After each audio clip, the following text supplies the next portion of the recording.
All right, welcome. If you're a YouTube creator, you know the platform's rules can feel, well, a little confusing, especially when it comes to what actually makes a video advertiser-friendly. Today, we're going to crack that code. We're going to figure out how you can keep your content in the green and getting monetized. Come on, we've all been there, right? You pour your heart and soul into a video. You spend hours editing. You hit upload and then, boom, the dreaded yellow dollar sign. Limited or no ads. And it just feels like a total mystery as to why it happened. Well, let's solve that mystery right now. You know, the easiest way to think about YouTube's monetization system is like a traffic light. Seriously, each one of these little symbols tells you exactly where you stand with advertisers. You've got green for go, yellow for slow down and be careful, and red for a hard stop. So let's break down what each of them really means for your channel. Okay, so what does this all mean for your wallet? Well, green is the goal, obviously. That's full ad revenue, the whole shebang. Yellow? That's the caution zone. You'll still get some ads, but only from a smaller, more limited pool of brands. And red? That's a full stop. No ad revenue for that video. Our job is to stay in the green. First up, let's talk about the red lights. These are the high-risk topics, the things that are basically a one-way ticket to getting zero ad revenue. These are the absolute don'ts if you want to get paid. The first huge red light category you have to watch out for is sensitive events. Now, if you're a channel that covers news or current events, this is absolutely crucial. Getting this wrong is pretty much a guarantee you're going to see that dreaded red X on your video. So what exactly is a sensitive event? Well, YouTube's definition is pretty straightforward. It's any serious, real-world situation that causes widespread distress. We're talking about things like wars, natural disasters, terrorist attacks, that kind of thing. It's content that you have to handle with extreme care. And this is where you can really see the fine line between what's okay and what's not. You can cover these topics if your goal is to educate or report on them. Think of a news report or a documentary. But the second your content starts to exploit the tragedy or make jokes or just sensationalize the suffering, that's when you cross the line into demonetization. I mean, just look at a title like this. This isn't about informing people, is it? It's about shocking them. It's pure clickbait that uses a tragedy to get views.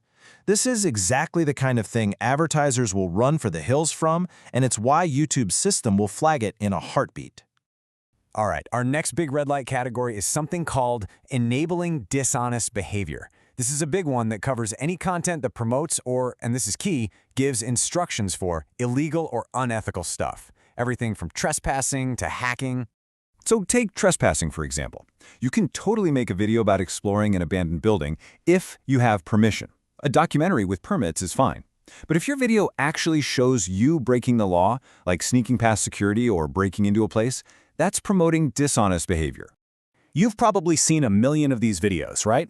The overnight challenge is a super popular format, but from an advertiser's point of view, it's a giant red flag. Why?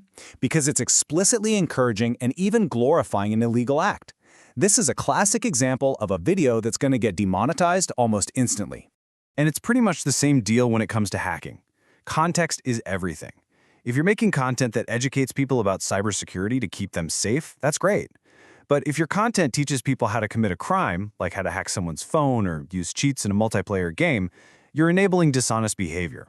That's an immediate red light. Okay, so we've covered the big no-nos, the stuff that'll get you a hard stop. Now let's move into the yellow lights. This is where things get a lot more nuanced, a little bit gray.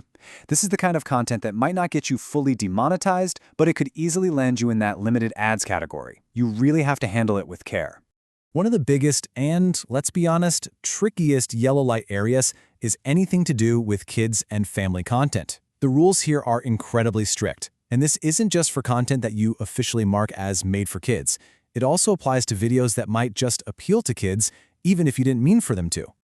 The real danger here is mixing adult themes with kid-friendly visuals. Look, if you're making genuinely safe educational stuff, you're golden. But the moment you start using cartoon characters to tell adult jokes, or you make horror content with characters that are clearly meant to scare children, you're stepping into a high-risk zone. It's all about protecting kids and protecting brands from being next to inappropriate content. Next up is a topic that's almost always going to land you in the yellow or very often the red: tobacco. YouTube is super clear on its policies about any content that promotes the sale or use of tobacco products. So let's be crystal clear. Any video where the main point is to promote or review products like cigarettes, vapes, or e-cigarettes will get 0 ads, period. And even if your content is just, say, informational, you're probably going to get limited monetization because from a brand safety perspective, most advertisers just won't touch it.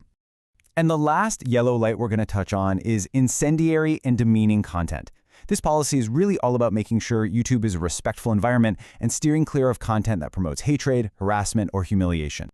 Now, this policy is pretty broad, but the message is clear. It's about avoiding things like direct personal attacks, bullying, and spreading really harmful misinformation, like those awful crisis actor conspiracy theories. Put simply, any content that targets and demeans an individual or a group is just toxic for advertisers, and you're going to face monetization limits. Okay, wow, that was a lot, right? We've gone through red lights, yellow lights. It can feel like a ton of rules to keep in your head. But honestly, it all kind of boils down to one simple guiding principle. Let's get to the green light rule. This is the core idea. Before you post, just ask yourself this one question. Does my video educate, report, or discuss something respectfully? And would a major brand feel safe putting their ad on it? If you can honestly say yes, you're probably in the green. But if your content exploits or promotes harm or attacks people, you're heading straight for the red zone. And you've got to remember, the consequences here can really build up. A single violation, okay, that might just demonetize one video. But if you keep doing it, you could get limited ads across your entire channel. And eventually, YouTube could just disable monetization for you completely. The stakes are actually pretty high. So as you start planning your next video, just keep this whole framework in mind. Think like an advertiser. Think about those traffic lights. The power to stay in the green, it's in your hands. So let me ask you, is your next video ready for the green light?